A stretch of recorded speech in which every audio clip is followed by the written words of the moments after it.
What's up? It's your boy Mustache Dave here, and this is After Hours with Mustache Dave, joined this evening by my main man, Pandaego. How you doing, man? How you doing?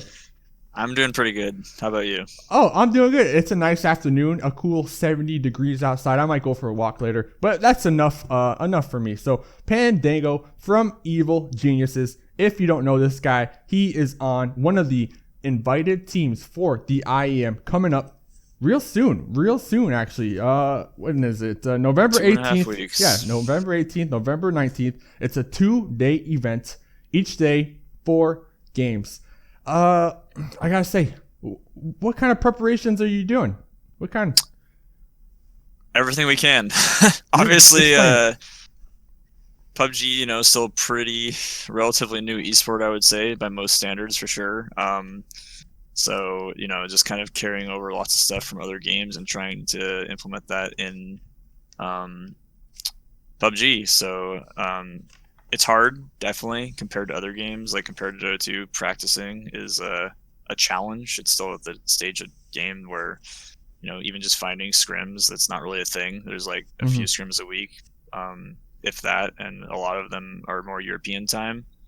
For whatever reason, Europeans are always usually more at the beginning of esport titles. They're always the ones that are like more on the ball with that sort of stuff. But I think it's mainly just because they just have more time to do it. Maybe it's more socially acceptable or something, or it better fits their schedules. But yeah, in NA we played some scrims the other day. Actually, they went okay. A lot of IM teams in there, a lot of just really good teams in general. So. Scrims, obviously matches, playing every single tournament that we can up until the point of is key. And then just playing lots of PUBG. Anything else we can do? Pretty much. So when are you guys actually heading out to go to Oakland? We actually don't have that yet. I'm working on figuring it out right now. I should hopefully know by the end of today. But yes, I would assume not, most lands are like a day or two before. I would be surprised if we get there like earlier than like Friday morning or maybe Thursday night. But okay. And so, I mean, like you said, you don't really know, but what do you have a general idea? Like, are you guys planning on going to like some type of boot camp or anything like that also to prepare for this or Nope. All right. We're just doing it online. I've actually been involved in quite a few boot camps with Dota, both short-term tournament ones, and then I've lived in team houses before, and I personally don't think that if you run your practice schedule right, like it would obviously be cool to meet the guys beforehand because I haven't met any. Well, I've met one of them in person, but I haven't met Ghoul or Watts. Okay, but I just don't think it's something that's super necessary. There's definitely benefits, but at the same time, it's just like. It also is like a hassle too. Like you have to clear out schedule for it. Like if you got other responsibilities, it can be just as stressful trying to get to a boot camp as it can be just not having a boot camp, if not more so. So it's not a huge deal to us, and it's not something that we are super bent out of shape over. So pretty much what you're saying is, from your experience, you much rather use that time that it would take to set it up, meet each other, just to straight up practice, right? I mean, that's kind of what I'm gathering here. Usually, especially with the state of the scene. So, like for example, if I was doing Dota 2 or going to like the International, there's a lot more value in boot camping there because it's so easy to schedule scrims. Like you just message other teams, and you can play like 3 or 4 sets of matches or whatever, 3 or 4 scrims in a day, and that's no problem because everyone's boot camping and everyone's looking for it. But with the state of PUBG right now, like I just said, like you can't really.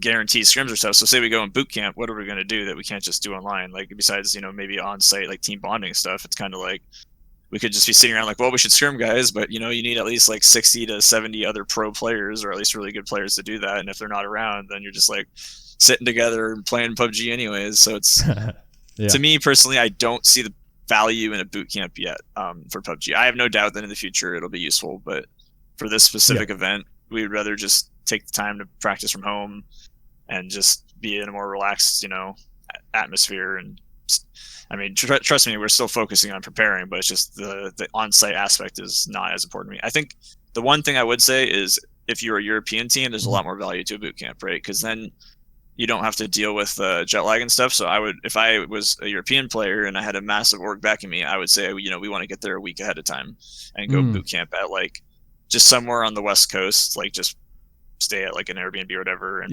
find like a lot of tech companies, especially if they're the org sponsors, are usually pretty open to having players like stay there for a week and just kind of play in the office if they have extra computers, stuff like that. And that I would be much more adamant about that if I was a European player. But I live 2 hours north of Oakland, so oh wow. Yeah, I live in Seattle, so I think the furthest person on our team is Nomi, and so he lives like outside of Tennessee or in Tennessee or something. So yeah, he's just, it's a 3-hour flight though. It's not a huge deal. Yeah, it's not that bad. That's not actually 3-hour flight. It's definitely more than 3 hours. More than 3 hours? It's okay. I won't hold you to it. But that's an excellent point. I never actually thought about that. You brought up the EU players and how you would recommend it, just because of the simple fact of the time zone differences. So of course, they would want to come here, adjust their sleeping schedules or whatnot, just so they're 100% focused for that big day. That's a great point. But we'll get back to this IEM talk. I'm rude, man. I'm sorry. I apologize. I missed like a whole portion. Thanks, first of all, for joining me. I know you're a super busy guy preparing for this big tournament. But how'd you get your name? Pandaego. How'd you get your name, dude? I forgot that. Yeah, the name story isn't as exciting as most people. I used a bunch of different names all throughout when I played Dota 1 and Counter-Strike. I used multiple names in every game. I didn't really have one that I was attached to, and I finally just stuck with this one, mostly because it's like kind of what I used when I finally got into Dota and started getting a little bit popular, and realized you kind of need to stick to one name to have to develop your brand, essentially. So that's when it started becoming important to me. And where the name came from is one of my friends in World of Warcraft back in the Burning Crusade, or a long time back. I basically quit the game off and on multiple times, and he like asked to use my account. I'm like, sure, I don't care. I'm probably not going to play again. Obviously, I said that like 40 times probably, or something like that. And he name changed my character to it, and I just kept it. Basically, like he's transferred to some new server and was playing on a new server and name changed it, and I kept it. I think the name originally was somebody from like the original server that we all played on, because I met that guy kind of through WoW, and it was just some guy's name that he stole. He just took somebody else's name. It's another character. He was a really popular dude. I think he like ran the auction house on the server or something, or he was like, he was really good friends with the guy, and he's just like stole his name and used it. And I'm like, I basically didn't want to spend the money to change it, is why I kept it. But yeah. Oh man, saving money. And now your whole career ahead of you is based off of that name. I like it though. It's a nice name. It has a ring to it, and it's not bad. It's not bad. No, it's not bad at all. And it doesn't have, I'm not throwing shade on any of these guys, but with like the XX, 69, all these I had a few of those numbers. Names. Yeah. When I was, that age, when I was like, before I stuck with a name, those were the names that I was jumping around to. I think my original Steam account was like Untouchable. That was when I was like 11 years old or something. And I used numbers and X's. And there were some numbers in there. I didn't use a lot of X's. I wasn't like XX420. I just used like the really stereotypical, 13-year-old names. I'm not hating, but simply looking at most of the pro players right now in the scene, I can't really see any with these numbers and all this craziness in there. So it just goes to show out a simple, clean name. It helps your audience, in my opinion, just be able to recognize you and to simply look you up on Google. It's easy as that. Nowadays it's much more important to have a brand. Back then it was more just like being cool. Nobody cared. Cool. Yeah, it was, you wanted the edgy name that like made you look cool and made you look serious and stuff like that. So I think even if people had numbers or had like X's in front of their names, they probably just dropped them by now, because it just like they want to be the original, right? Instead of now, you don't want to be the guy that has the numbers or like has a really convoluted name. Like you said, you want a brand and you want to be the original with that name. So my name actually isn't original, like I just said, but it doesn't have numbers and stuff. And I just kind of, am more known in the scene than the guy that first created that name. I'm sure the name is supposed to be Pandaego, right? Like it's literally just panda and ego put together. So you probably like pandas a lot or something, and he had a big ego. But pandas do have a big ego. Yeah, they just sit around eating bamboo all day. That's true. They have the life. Yeah, they got the life, man. But you pretty much, I'm pretty much you covered it without me asking. Your background on your gaming history. Now, you mentioned Dota, you mentioned World of Warcraft, and I'm just gonna throw it out there. You probably dislike me because I was from the Final Fantasy Online type of guy. That was me. So we were on complete opposite spectrums, but at the same time, kind of in the same arena. But what other games kind of helped you or just evolved you into becoming the PUBG pro player that you are today? If you could contribute any of those. Yeah, I mean, I've played literally everything, so it's like more like easier to list off stuff that I haven't played than games that I have played. I mean, I played Nintendo 64 a lot, like any sort of classic N64 game. I played a lot of those when I was a kid. James Bond. Then I started, yeah, I mean, every single classic N64 game. I've been a gamer since I was like 8 years old and probably put way too many hours. I don't want to even add up the amount of hours. Probably like the same amount that I've slept in my life I've spent playing video games. Oh wow. So yeah, it's a passion for sure. Outside of that, you know, I mean, then I kind of transferred more into PC gaming. Played a lot of like Age of Empires, the classic, like just all the starter PC games back in 1996 or whatever, 1997. Roller Coaster Tycoon. Yeah, I mean, all of them. Nice. That's the thing. Like I said, if you can listen, you list off some games you played, and I probably played them at least a little bit. But the big ones were like I said, Age of Empires I played a lot of, so I really was into RTS games.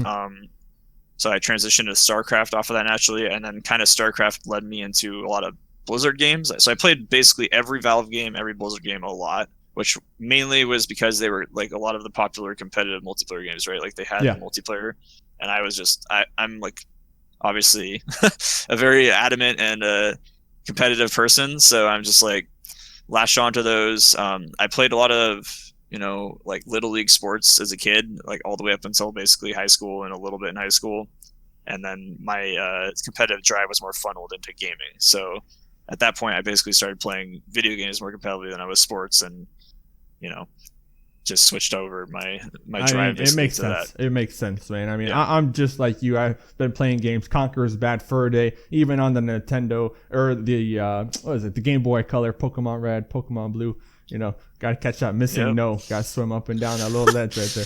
But I don't even know how many hours I have in those games. Way too many, because I could bring it everywhere with me. Family vacations, I just sit and play Game Boy the entire time and by the pool. So about the missing no, I know this is way off topic, but did you ever catch it? Did you ever catch a missing no? Do you know what I'm talking about? That was the glitch, right? That was the glitch. The glitch. Yeah, I definitely glitch the game out all the time. I'll use whatever I can. At a certain point, I was like, I just want to get all these super powerful Pokemon, run around and murder, like beat everyone up. So I was just like, I did the rare candy glitch all the time for sure. I remember that. All right. So let's get back into some PUBG action. I'm going to ask you maybe one question now. We're going to take a quick break, and then we'll wrap this up with some more kind of who is Pandaego and all that type of good stuff. So let's keep it simple before we go to the break. If you had to put a label on your playstyle right now, like what would that be? Are you the support, the fragger, the in-game leader, or do you guys not have labels on Evil Geniuses? I mean, how does that work? I wouldn't say we have labels. But they sort of naturally develop when you play this type of game. Like people have preferred play styles. So for example, I like the double barrel shotgun. Like I love that gun. It's really, really good.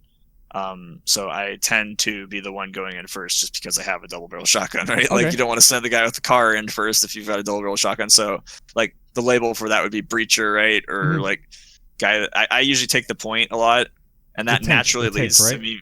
Yeah. So that naturally leads to me making a lot of the calls. I'd say as far as in-game leader goes, though, like we're all pretty split on it. Like we all just kind of make calls and then agree or disagree. That's something that's constantly in flux, and we're kind of developing as we mature more as a team. Yeah. But there's I wouldn't say there's any hard label. As far as like outside of the game, I'm kind of like our pseudo team manager, and I do a lot of like the leadership role in that regard. But in the game, I wouldn't say we have like a hard in-game leader. And then. What was the question you asked before that? No, I mean, you pretty much answered it. I mean, if you had to put a label, which you guys really don't have, but you would say that you're the breacher. It's more along the lines of just what sort of, like, what playstyle you like, and that sort of melds with us. So, like, Ghoul and Nomi, like to, use snipers. And I mean, everyone's good with all the guns, but essentially people just have preferences that we try to push. And, you know, at the end of the day, as, you know, the team matures and develops, we'll probably kind of fill in to those roles just because we'll have more practice of those things. So, you know, if I find an 8x car and Ghoul's been using it in every competitive match all the time, I'm just going to give that. Yeah, exactly. And I'll just take a Tommy gun or a double barrel shotgun or something like that. It makes sense. And just to finalize my understanding with this breacher role. So for example, you kind of just made one about my question, how you give the car over because you know, you don't need it when you're breaching. So does it work in the reverse way? Like someone has level 3 armor, level 3 helmet, would they try to give it to you possibly before you go on a breach, or are you guys not at that type of role level yet? I guess I mean, that's more of a situationally based thing. Yeah. So it's kind of like, I say the most often time we see people switching out like equipment like at that level besides just guns. Yeah. And is like meds and armor if people are going to be basically playing the sacrifice. So there's a lot of times, you know, where you just, especially with the way PUBG works right now, you're kind of just sacrificing somebody. You're like, yeah, especially if they're like, okay, you're going to run in with the blue and try and med, you're going to give them extra meds and they're going to give you any extra good, like, you know, ACOGs if you don't have one, or armor or stuff like that. So those calls happen all the time, and I'm pretty sure all the teams make those, but it's not like, it's very rarely they're like, well, I'm, you know, going to be playing breacher all game, so give me the level 3 helmet or level 2 armor or whatever, because it's too situational to actually. That's why I say there's no hard rules, because it's too situational for me to actually be like, I'm the breacher. PUBG is so messy with how like things usually go in terms of fights that like it's really hard to reliably say like, I'm gonna run in the house first. Like you better not go in before me. A lot of times it's just somebody else going in with an AK or an AR. Like it's just, you know, if we are in a situation where we have the time to like plan something, then I'm usually the one to like go in first, stuff like that. All right. So I mean, you said it's soft right now as far as the labeling, the roles go. It's really soft because you know, it's such a new scene. Looking into the future though, do you see these roles becoming a staple in the game? Like each player has their own role, give or take, or do you just see it kind of being where it is now and it's perfect how it is, and that's just what it's gonna be? Just your opinion. Yeah, for sure. I think there will be to an extent, like I said, but I don't think it'll ever get much more concrete than what it currently is. Like, so, you know, in comparison, for example, our current generic game, Dota 2 and League of Legends, I don't think you'll ever have anything that's like a hard support role. Like, you're going to have a guy on the team who's like the loot goblin who just runs around and picks up loot and then hands it out to everyone else. He's like, I'm the support. And like, you know, his job is to sit in the back and only revive people.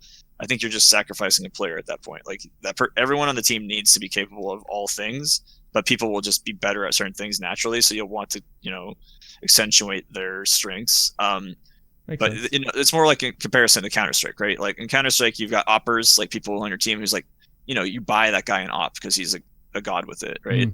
You might be a great player with the op, but he's like world renowned for. I actually don't follow Counter-Strike, you know, super closely, so I can't even tell you off the top of my head right now who would be labeled in the CS:GO scene as like a god tier opper. But I know that there's people that are like, you don't want to play against that guy if he has an op, basically. Same thing goes for people with like, you know, like certain, like maybe you'll buy an AK or an M16 and Counter-Strike for a specific guy because he's really good with that gun. He's really good at getting one taps, stuff like that.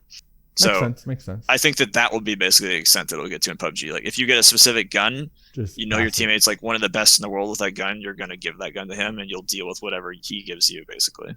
All right, so pretty much catering to your squad's strengths. I mean, it makes perfect sense. All right, Pandaego, we're going to take a quick break and we'll be right back. We'll wrap this up with some simple IEM questions and just moving forward. So I appreciate you sticking through with me, and you guys out there watching, we'll be right back.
welcome back. This is your man, Mustache Dave, with Mustache Dave After Hours, joined this evening by Pandaego from Evil Geniuses. Now, they're an invited team to the IEM qualifiers coming up here real soon. So, quick little funny question in my opinion. Funny question. Kind of a what if question. Now, I know the grand prize for this is $60,000, right? That's for first place. Obviously, you're not going to get it if you win. Like, you don't get the full amount because you divided up all that stuff, the orgs and all that. But, hypothetically, you won first place. You're getting that $60,000 all for you. What would you do with it? What would you do with $60,000 right now? What would you do? Save it, probably. What? Use it to play more PUBG. I don't do this for money, man. If I wanted to make money, I would not be a competitive gamer. I'm not gonna lie. Like, once you get to like the top, I've been a competitive gamer playing Dota 2 for 5 or 6 years now. I have not made that much money. I'm the other side of that story, right? You see people win the international, like Team Liquid won the international this year and all made like millions of dollars. Like there's the other side of that story is everyone else is competing and playing all the time, makes like a living, if you can call it that. So, and this will kind of tie in and I'm cheating a little bit because you told me you're going to ask for new players or like give me advice for new players for later down the road. So I'll segue into that with this. Okay.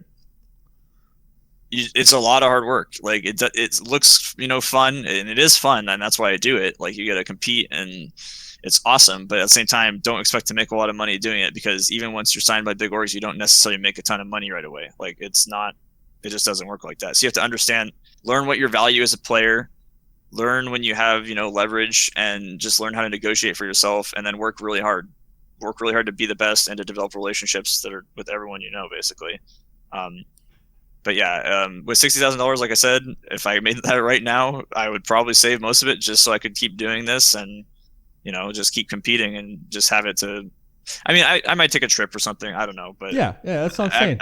I basically don't plan ahead with money that I don't have. I'm a really pragmatic and practical person, so I'm not like, if I had $60,000, I would go like.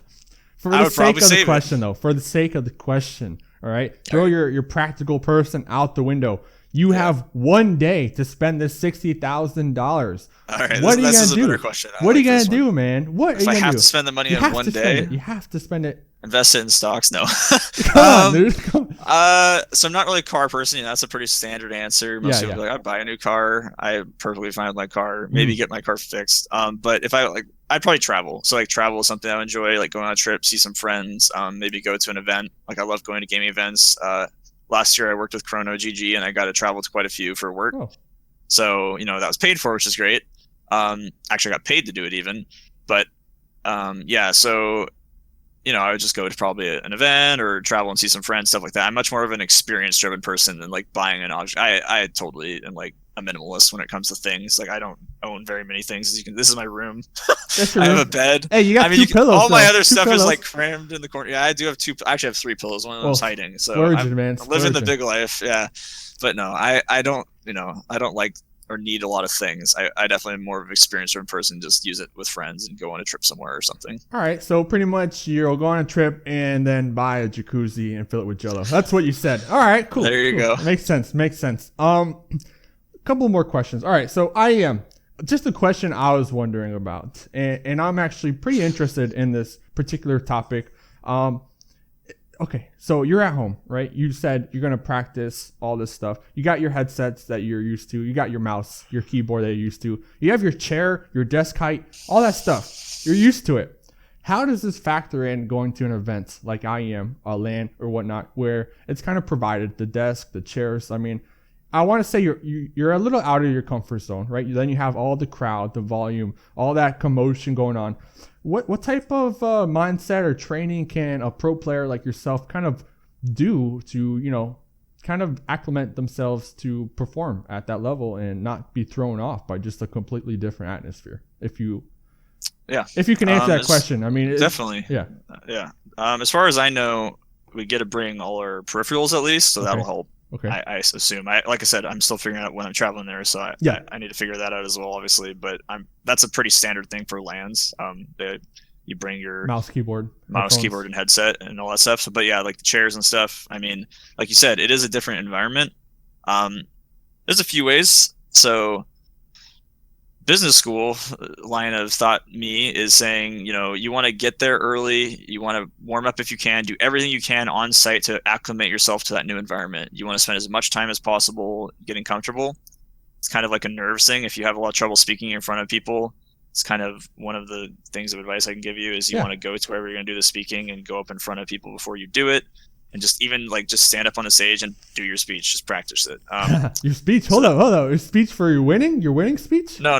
Just for, I'm just saying theoretically, okay. If you're a kid and you're nervous talking in front of the class, ask your teacher if you can go in front of the class and practice your speech in front of an empty classroom, stuff like that. So the same thing applies to LAN. You want to go just play on the computer as much as possible before you actually have to compete in your stressful environment. To deal with the stressful environment of actually competing in front of hundreds of thousands or millions of people is totally different. I don't think you can actually prepare specifically for that. There's nothing you can really do. The two things you can do, I guess, is experience. Just do it. Just have done it before, and it gets easier every time. And then the second thing is just learn how to deal with stress in general. You have to have stress relieving sort of coping mechanisms and know what those are and what works for you and apply them when you're there. And then outside of that, like I said, it's kind of a thing that's just trial by fire, especially if it's your first LAN. You're just going to have to go in, and some people perform better, honestly, in those types of scenarios. Like they actually deal way better with stress and under like that kind of pressure and like feed off the energy of the crowd. And some people are actually just LAN players. Yeah. Like they play really well on LAN, and like they might not even play that well online half the time. So it totally depends. But yeah, that's the big advice. Learn how to deal with the stress and just try and get in early and get acclimated to the environment. All right. Final question. I'm going to skip this one because you kind of already answered it about your opinion on advice for the new players or whatnot. But okay, so I'm throwing in a new question. Final one. You don't need to explain too much, but I definitely want to get your take or kind of who you fear from the qualified teams that we saw. If you had to pick one qualified team. Qualified teams? Yeah, the qualified teams. Because we got to see them in the qualifiers perform or whatnot. Yeah. So, I mean, just if you can name one team that Evil Geniuses is going to be kind of looking out for, maybe even studying their strategies and kind of coming up with a way to counter it so, you can win that fight if you were to be put in that situation, if there was one squad. Definitely. I would say from... the NA region, which is the one we're playing and most familiar with. We played with and against, mostly we just played against Ghost a lot. We actually played against them in the Contenders League for a long time. We played Open to start, qualified for the Contenders League in not this month, like we're in Showdown now, but previous month, October, we were in Contenders, and we played against Ghost in totality a lot. And I think that those teams are both very, very good, like compared to what most people, think of. Because if you're not in Showdown right now, people don't really give you too much thought. But now Ghost and Totality are both in Showdown, and both are playing really well. Ghost did really well in Global Loot League this last week as well. So I mean, those two teams are definitely good. And I mean, I don't think that's pretty much that. Not much explaining. I'm just wondering if you were up at night or you woke up one night scared, who is in your mind as far as who you're scared Not that of? scared of anyone. I'll tell you that much. Said Ghost. You said Ghost. You wake up at night with your three pillows, and you're like, Ghost is coming for me. That's just because it was Halloween yesterday. That's why I was scared of Ghost. Ghost is coming for me.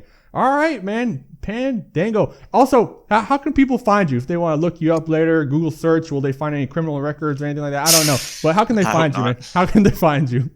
Easiest way is just to find me on Twitter. It's just the name Pandaego, except with the 0 at the end instead of an O. Okay. Obviously, the easiest way to find everyone is just go to the Evil Geniuses Twitter, and currently, right now, we're the pinned tweet for them, so you can go check out the announcement, find everyone's Twitter, all our Twitch and everything's on there. Nice. So that's just the easiest way to pitch it, and then obviously I'll use this time to shout out Evil Geniuses and all our sponsors and fans. So.